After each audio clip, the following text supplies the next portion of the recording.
So hello guys, welcome back. मैं हूँ आपका होस्ट और दोस्त दीपक, फिर आ चुका हूँ एक नए सफ़र के साथ। तो आज का वीडियो गाइस बहुत ज़्यादा इम्पोर्टेंट रहने वाला है, क्योंकि बहुत टाइम से लास्ट 2 साल से क्रोएशिया के जो अननेसेसरी वर्क परमिट अप्लाई हो रहे थे, बहुत लोग आ रहे थे, बेचारे लोग के पास जॉब नहीं था, कुछ लोग इंडिया जा रहे थे, कुछ लोग आगे मूव हो जाते थे। उसको लेके गवर्नमेंट ने बहुत ही स्ट्रिक्ट रूल बनाया है और ये 17 मार्च यानी कि मंडे से ये रूल लागू हो जाएगा हर जगह पूरे क्रोएशिया में। ये रूल्स इसलिए बनाए जा रहे हैं, देखो लास्ट 2 साल में आप देखोगे सबसे ज़्यादा वर्क परमिट डिलीवरी और टैक्सी ड्राइवर्स की और कंस्ट्रक्शन की निकली है, और उसमें से आधे से ज़्यादा लोग काम करते ही नहीं है और आधे से ज़्यादा लोग जर्मनी मूव हो चुके हैं, अलग अलग कंट्री मूव हो चुके हैं। बहुत सारी पुलिस ने क्रोएशिया की आईडी पे बहुत लोगों को पकड़ा है, डिपोर्ट किया है, या तो क्रोएशिया फिर भेज दिया है। इस कारण से क्रोएशिया पे बहुत सारा प्रेशर था, इसलिए क्रोएशिया ने नए नए लॉज बनाए और फाइनली ये लॉ फाइनल हो चुका है।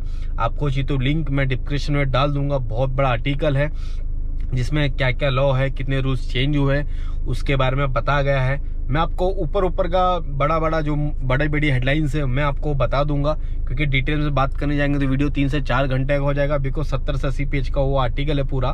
मैं आपको लिंक डिस्क्रिप्शन में डाल दूंगा। आपके अगर लोकल लैंग्वेज में है आप गूगल क्रोम में जाके उसको ट्रांसलेट कर लेना और पढ़ लेना। तो ये वीडियो को जो भी नए हो लाइक करना, सब्सक्राइब करना, और आपको कुछ भी डाउट हो तो मेरे इंस्टाग्राम पे और फेसबुक पे मुझे मैसेज करना, ठीक है। तो अब बात शुरू करते हैं कि सबसे लॉ क्या है। तो लॉ ये है कि जो भी रेसिडेंट वर्क परमिट थी, जैसे कि ब्लू कार्ड, जो आईटी गाइज होते थे, जो आईटी के लोग होते थे, उनकी वर्क परमिट 2 साल की होती थी, वो एक्सटेंड होकर अब 4 साल की हो चुकी है। दूसरा, जो वर्क परमिट नॉर्मल लोग जैसे स्किल वाले हो गए, अनस्किल हो गए, उनकी वर्क परमिट 1 साल से लेके अब 3 साल की वर्क परमिट हो चुकी है। और जो सीजनल होते थे उनकी 5 महीना 6 महीना ये सब वर्क परमिट्स होती थी, उनकी अब मिनिमम 9 महीने की वर्क परमिट्स रहेगी, ठीक है। उसके बाद कोई भी नो एजुकेशन एक्सपीरियंस रिक्वायर, जैसे आपका शेफ का जॉब हो, वेटर का जॉब हो, हाउसकीपिंग का जॉब हो, इसमें आपको एक्सपीरियंस लेटर नहीं लगेगा। ये अपना रूल है। तो जितने भी लोग बोल रहे थे कि 3 साल का टीआरसी आएगा कि नहीं, 3 साल का वर्क परमिट आएगा कि नहीं, बिल्कुल 100% श्योर हो चुका है। यानी कि मार्च से ही, मतलब ये मंथ से ही हम अब 3 साल का टीआरसी अप्लाई कर सकते हैं। बट इसमें बहुत सारे टर्म्स एंड कंडीशंस है, जिसकी गवर्नमेंट ने बहुत लोग को देखा है कि बहुत लोग आते हैं, 1-2 महीना काम करते हैं, फिर जॉब छोड़ देते हैं या तो फिर भाग जाते कहीं और। इसलिए गवर्नमेंट ने बहुत स्ट्रिक्ट रूल्स बनाए हैं, जिसमें यह है कि अब इन फ्यूचर जितने भी लोग यहाँ पे काम कर रहे हैं यानी कि और आने वाले हैं, तो अभी क्या होगा कि हमें यहाँ पे, अगर आपका एक एग्जांपल मैं आपको देता हूँ, सो बेसिकली आपको डिलीवरी बॉय या टैक्सी ड्राइवर या कंस्ट्रक्शन किसी एक का भी जॉब लगा आपको, तो आपके जो कॉन्ट्रैक्ट पेपर रहता है उसमें आपका सैलरी लिखा होता है, कितना घंटा काम करो, सब डिटेल लिखा होता है। तो उसमें अगर लिखा है कि 1000 यूरो आपका बेसिक सैलरी है, तो आपको वो 1000 यूरो हमें स्टेट को यानी कि गवर्नमेंट को देना पड़ेगा। ये जब हम वर्क परमिट अप्लाई करेंगे तभी हमें स्टेट को 1000 यूरो हमको देना पड़ेगा, तभी जाके आपका वर्क परमिट अप्लाई होगा और उसके बाद फिर वर्क परमिट आएगा और वीज़ा भी फास्ट आएगा। एज पर आर्टिकल ऐसा लिखा हुआ है कि अब वीज़ा को इतना टाइम नहीं लगेगा, 3-3 महीना 4-4 महीना, अब वीज़ा हो सके उतना फास्ट आएगा। एग्जाम्पल 15 से 20 दिन के अंदर वीज़ा आपका रिसीव हो जाएगा। और अंदर से खबर ये भी आ रही है, ये बोल रहे कि जितने लोग भी ये प्रोसेस चालू किया है, तो जो आपका डिपॉजिट रहेगा, वो जो 1000 यूरो आपका एग्जाम्पल सैलरी के हिसाब से रहेगा, जो भी वो देने के बाद आपको गारंटी वीज़ा आएगा। ऐसी बात चल रही है, ठीक है। अभी फाइनल कुछ हुआ नहीं है कि कैसा क्या है, क्योंकि अभी तो जस्ट शुरू हुआ है लॉ।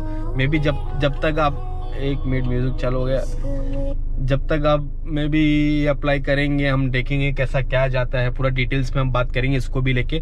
तो अभी मोटा मोटी ये है। और जो भी सिंगल या कंपनी, मतलब फाइनेंस गारंटी आपको कंपनी को देनी ही पड़ेगी।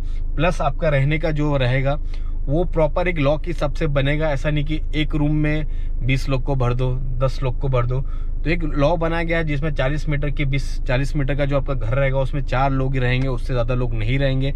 ये सब भी लॉ बना रहे हैं। और दूसरा लॉ मैं आपको बात करता हूँ, मिनिमम जो वेजेस रहेंगे वो आपके और क्रोएशिया के जो बंदे हैं लोकल है, उनके तुम दोनों के वेजेस सेम ही रहेंगे। ऐसा नहीं कि एशियन है तो उसका मतलब उसके वेजेस कम रहेंगे और लोकल है तो ज़्यादा रहेंगे। इक्वली पे मिलेगा। बेसिकली गवर्नमेंट का कहना ये है कि इक्वली पे मिलेगा। और मिनिमम अगर आपको बिजनेस मतलब आपको फाइनेंस हायर करने हो तो क्या रूल्स है ये भी हम आपको बताता हूँ कि 10,000 आपका मिनिमम 10,000 का टर्नओवर होना चाहिए। अगर आप सोलो हो तो 15,000 यूरो का 6 मंथ का आपका टर्नओवर होना चाहिए। अगर आप सोलो प्रोप्राइटर हो तो ये आप लोगों को हायर कर सकते हो।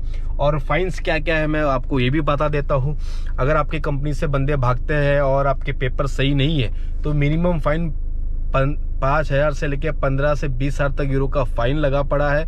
और जो इंडिविजुअल फाइन बता रहा हूँ उसके बाद ये तो कंपनी का फाइन है कि अगर मैं किसी कंपनी में काम कर रहा हूँ और मेरा डॉक्यूमेंट सही नहीं है, मेरा TRC सही है, मैं इनलीगली बेसिकली काम कर रहा हूँ तो कंपनी को 15 से 20,000 का फाइन है, बहुत ही हैवी फाइन है।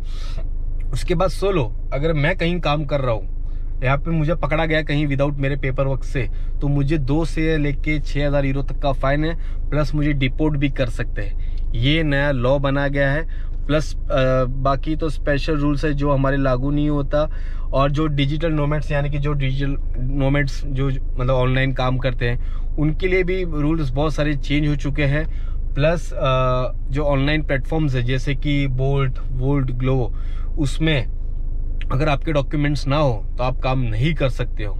ये बहुत ही बड़ा मतलब गवर्नमेंट ने रूल बनाया, क्योंकि बोल्ट में कैसा होता है कि अगर आपकी पास डॉक्यूमेंट्स ना हो, खाली पासपोर्ट चाहिए, कोई भी आईडी चाहिए, तो आप पासपोर्ट डाल दो, आपकी कोई एग्रीगेटर को पकड़ो, आपका काम चालू हो जाता है। पर अब लॉ चेंज हो चुका है। अब ये भी काम 8 आवर्स से 9 आवर्स ही रहेगा, क्योंकि आपका जो ओएब रहेगा, ओएब यानी कि टैक्स नंबर होता है, वो आपके वर्क परमिट पे नहीं आता। बहुत लोगों को गलत फहमी होती है कि वो आपका वर्क परमिट पे नहीं आता। जब सेकंड बार अप्लाई करोगे तब ओएब आपका वर्क परमिट पे आता है, फर्स्ट में कभी नहीं आता। बहुत लोग मुझे बोलते हैं कि इसमें ओएब लगे, इसमें ओएब लगे, ऐसा कुछ नहीं होता है, गलत इन्फॉर्मेशन है। वर्क परमिट में पुलिस का ओएब आता है, कंपनी का ओएब आता है, आपका कभी ओएब नहीं आता। आप पहली बार जब आओगे तब आपको ओएब जनरेट होता है। तो ये होता था, तो बोल्ट वाले में आपके आईडी खुल के आप काम कर सकते थे। अब कोई भी ऑनलाइन प्लेटफॉर्म पे अगर आप काम करोगे तो 8 से 9 घंटा ही काम करना है, क्योंकि ये आपका जो वेब से आपका ट्रैक होगा कि आप कितना घंटा काम करते हो। तो जितने भी टैक्सी ड्राइवर्स है, डिलीवरी बॉयज है, कुछ टाइम के बाद ये लॉ चेंज हो जाके और जो भी लिमिटेड टाइम में आप काम कर सकते हो, ज़्यादा टाइम काम नहीं कर सकते। मोस्टली काम समझो कि पार्ट टाइम ही रहेगा। और इक्वली पे मैंने जैसे ही बताया कि इक्वली पे मन मिलेगा। और नोमेड जो नोमेड डिजिटल नोमेड वीज़ा होता है उसका अभी जो पहले 12 महीना था अब उसका 18 महीना हो चुका है। और वो अपनी फैमिली को नोमेड वीज़ा पे अपनी फैमिली को नहीं बुला सकते हैं, ये गवर्नमेंट का लॉज है। तो गाइस मैं सबको रिक्वेस्ट करता हूँ कि जो भी लोग हैं क्रोएशिया फ्यूचर आना चाहते हैं, तो गवर्नमेंट ने ऐसा लॉ बना दिया जिसमें 1000 यूरो या 1200 यूरो जो भी आपकी बेसिक सैलरी रहेगी वो आपको पहले आपको देनी पड़ेगी गवर्नमेंट को, तब जाके आपका वर्क परमिट निकलेगा। बहुत ऐसे कम कंपनियां रहेगी जो आपसे नहीं लेगी, खुद भरेगी। पर हमें जितना पता है, मैं यहाँ पे इतने साल से रहता हूँ, आपको लगता है कि यहाँ पे गोरे लोग पैसा भरेंगे? बिल्कुल नहीं भरेंगे। मुझे पता है ये हमसे ही लेंगे और फिर अप्लाई करेंगे।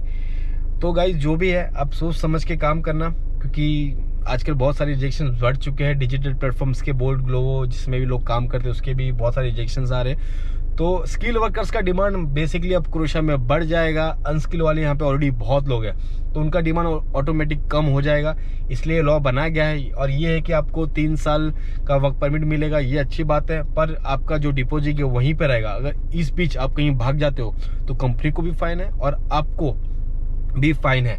और जो जॉब अगर आपके पास जॉब नहीं है तो आपको गवर्नमेंट 3 महीने से 4 महीना देती है। पहले 15 से 30 दिन देती थी, अब 3 से 4 महीना हो गया। आपको जॉब ढूंढना है और दूसरे जॉब पे लगना है। तो ये नए लॉज है गाइस। तो बेसिकली इसमें मोटे मोटी बात करूँ तो एक वर्क परमिट का बेनिफिट है, अगर आप जॉब छोड़ोगे तो आपकी कितने पास आपके पास टाइम रहेगा उसका बेनिफिट है। प्लस स्किल वर्कर का डिमांड अब बढ़ जाएगा फ्यूचर में, और आगे जाके स्किल वर्कर ज़्यादा आएंगे। तो आपको अगर कोई स्किल ना आती हो, आप कोई स्किल सीख ले, क्योंकि आपको उसका बहुत ज़्यादा बेनिफिट मिलने वाला है। तो जो भी क्रोएशिया आना चाहते हो सोच समझ के आए, क्योंकि लॉ चेंज हो चुका है।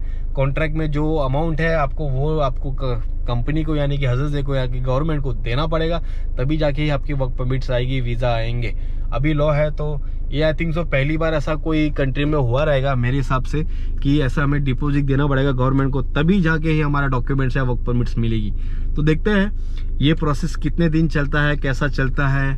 और जो भी लोग हैं जो भागना चाहते हैं तो गाइज थोड़ा सोच समझ के लीगली काम करो, भागो मत, कोशिश करो यहीं पे काम करने की।